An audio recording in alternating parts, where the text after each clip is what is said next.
हमारे सहयोगी भी हमारे साथ ग्राउंड जीरो पर बने हुए हैं। वो अलग अलग सीटों से आपको क्या समीकरण रहने वाला है ये बताएंगे। अब रुक करते हैं हमारे सहयोगियों का अनामिका हमारे साथ जुड़ गई है हुबली से शिखा। देखिए लगातार हम आपको आंकड़े दिखा रहे दर्शकों को अपने, लेकिन असली आंकड़े तो आज आने वाले हैं 8 बजे के बाद से। अब क्या हलचल बढ़ गई वहां पे थोड़ी बहुत?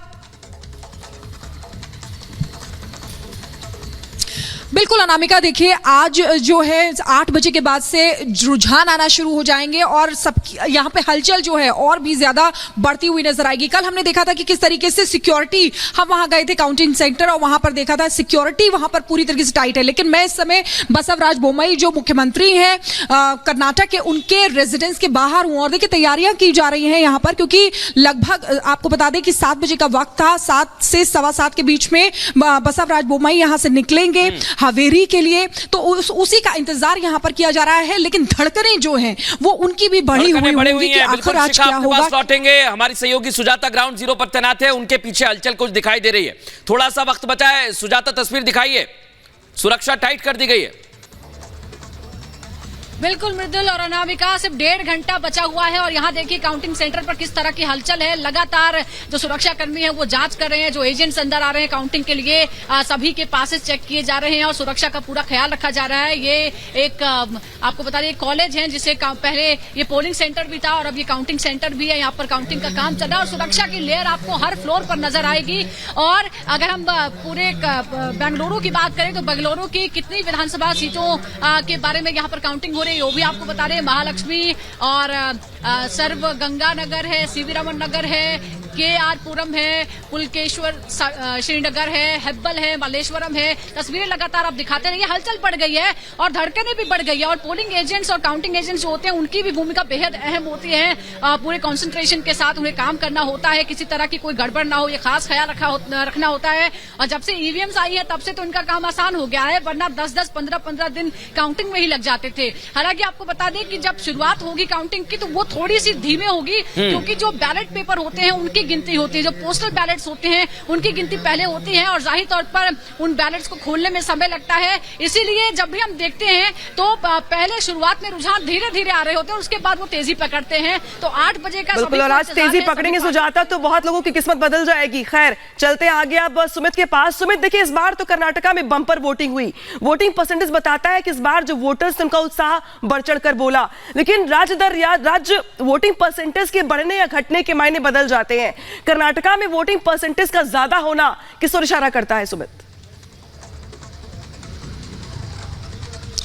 देखिए ये बहुत दिलचस्प है अनामिका, क्योंकि अपने आप में वोटिंग परसेंटेज को लेकर जो तमाम राजनीतिक पंडित हैं वो अपने अपने कैलकुलेशंस यहां पर करते हैं, लेकिन कर्नाटक की जनता ने बहुत ज्यादा स्कोप इसके लिए छोड़ा नहीं है। पिछली बार के मुकाबले सिर्फ 1% वोटिंग में जो है वोटिंग परसेंटेज में चेंज आया है, जिसे कैलकुलेट करना बहुत ज्यादा आसान नहीं है तमाम राजनीतिक पंडितों के लिए। और वो हमने तमाम एग्जिट पोल्स के अंदर उसका असर भी देखा है कि बहुत ज्यादा उसे कैलकुलेट नहीं कर पाए कि आखिर कर्नाटक की जनता का मूड क्या है। और इसीलिए जो ज्यादातर एग्जिट पोल्स हैं वो कहीं ना कहीं इशारा कर रहे हैं कि हंग असेंबली की सिचुएशंस कहीं ना कहीं यहां पर बन सकती है। अब देखना यह है कि आखिर कर्नाटक की जनता के लिए जिन तमाम मुद्दों को जिक्र लगातार इस चुनाव में किया गया, चाहे बीजेपी हो, कांग्रेस हो या जेडीएस हो, उसमें सबसे ज्यादा कनेक्ट क्या कर पाया है। दरअसल मसलों में सबसे पहले जो कांग्रेस की तरफ से भ्रष्टाचार का मसला उठाया गया था वो घूमते हुए PFI बैन, बजरंग दल को बैन करने जैसे मसलों तक घूम गया। प्रधानमंत्री नरेंद्र मोदी पर कहीं ना कहीं फोकस हुआ। तो ये वो तमाम चीजें हैं जो कहीं ना कहीं इस चुनाव में इंपैक्ट करती हुई नजर आई है। लेकिन दक्षिण का, क्योंकि कर्नाटक की अगर हम बात कर रहे हैं बीजेपी के लिहाज से सबसे ज्यादा पुराने कैडर्स में से एक है यहां पर बीजेपी का, और आने वाले 2024 के चुनाव के मद्देनजर भी दक्षिण के अंदर अगर आपको अपने स्कोप को बहुत बेहतर रखना है तो इसलिए कर्नाटक में खासतौर पर जोर जो है वो बीजेपी की तरफ से दिया गया है।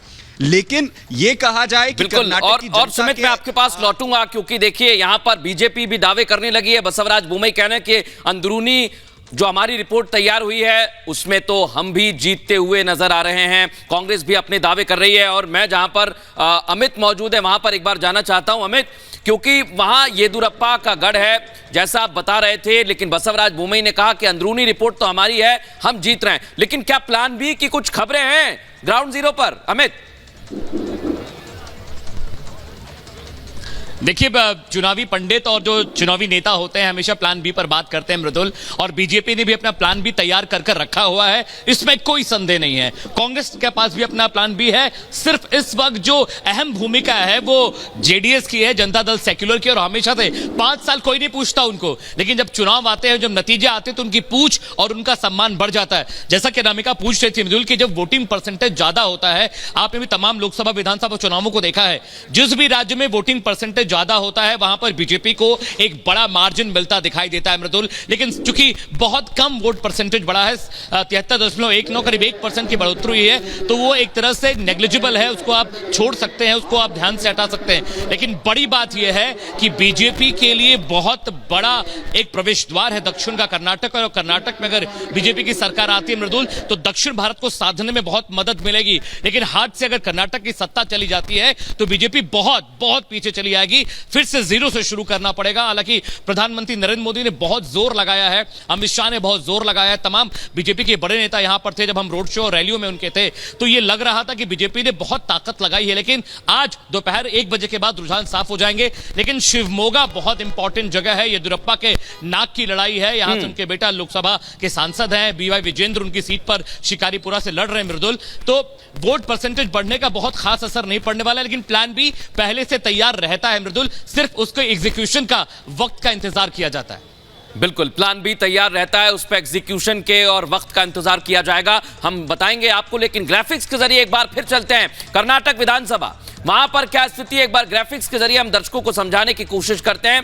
और अभी आपको बता दें, ग्राफिक्स के जरिए सबसे पहले आपको ये देखिए, कर्नाटक विधानसभा में हम लेकर पहुंच चुके हैं आपको, और इस हाईटेक ग्राफिक्स के जरिए अब आप समझिए कि क्या वहां पर स्थिति रही है और क्या रहने वाली है। ये आप देखिए जरा, जो अभी जानकारी मिल रही है, 2018 में 104 भारतीय जनता पार्टी के पास थी, कांग्रेस 80 सीटों पर सिमट गई थी, लेकिन जेडीएस आप देखिए 37 सीटों पर जीत हासिल करती है और अन्य के खाते में 3 सीटें जाती हैं। लेकिन इतना ही नहीं है, यहां बीजेपी सिंगल लार्जेस्ट पार्टी थी, बहुमत नहीं था, लेकिन उसके बाद जैसा अमित बता रहे थे, प्लान बी तैयार रहता है और प्लान बी पर काम किया गया। उसके बाद कैसे कर्नाटक में लगातार सियासी समीकरण बदलते रहे, नेता बदले, चेहरे बदले और सत्ता पर काबिज हुई भारतीय जनता पार्टी। अगर ये नंबर्स आ जाते हैं तो आज फिर से हमें देखने को मिलेगा वही प्लान बी, जिसको कहा जा रहा है कि अलग अलग पार्टी अपनी रणनीति पर काम कर रही है। लेकिन आप देखिए, इसी विधानसभा में नंबर्स का खेल क्या होने वाला है, नंबर गेम क्या रहने वाला है, इस पर लगातार हमारी नजर बनी रहेगी। और थोड़ा सा वक्त बाकी है, चुनाव के नतीजों की अब काउंटडाउन जो है, उल्टी गिनती जो है वो शुरू हो चुकी है, और जैसे ही पहले नतीजे, पहला रुझान सामने आएगा, सबसे पहले रिपब्लिक भारत आप तक वो जानकारी पहुंचाएगा। अब एक बार फिर से हमारे सहयोगी ग्राउंड जीरो पर लगातार तैनात हैं, वहां पर रुक करेंगे अनामिका। और हमारे साथ जुड़ी हुई है लगातार शिखा, जो पल पल की अपडेट दे रही है। शिखा, लेकिन देखिए, हर बार हमने देखा है कि कांग्रेस पार्टी की ओर से पीएम मोदी को काउंटर करके कुछ ऐसी बातें कह दी जाती हैं जो कांग्रेस के लिए सेल्फ गोल हो जाती हैं। इस बार भी हमने देखा कि सांप का जिक्र करके एक बार फिर से कांग्रेस ने वही काम किया है। क्या इसका असर पड़ेगा, क्योंकि पीएम मोदी स्टार प्रचारक होने के साथ साथ लोगों की भावनाएं जुड़ी हैं पीएम मोदी के साथ, और इस तरीके के बयान कांग्रेस हर बार दे देती है, इसका नुकसान होगा कांग्रेस को कर्नाटका में?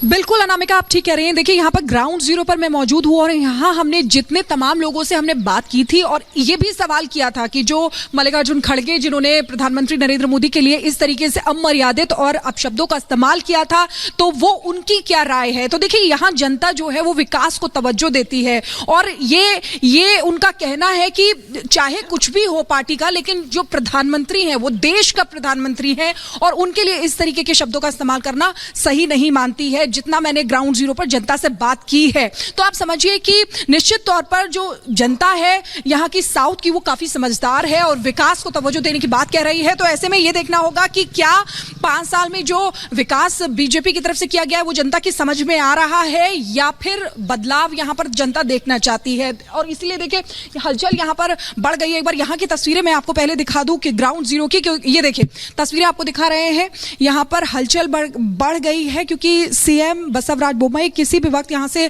निकल सकते हैं।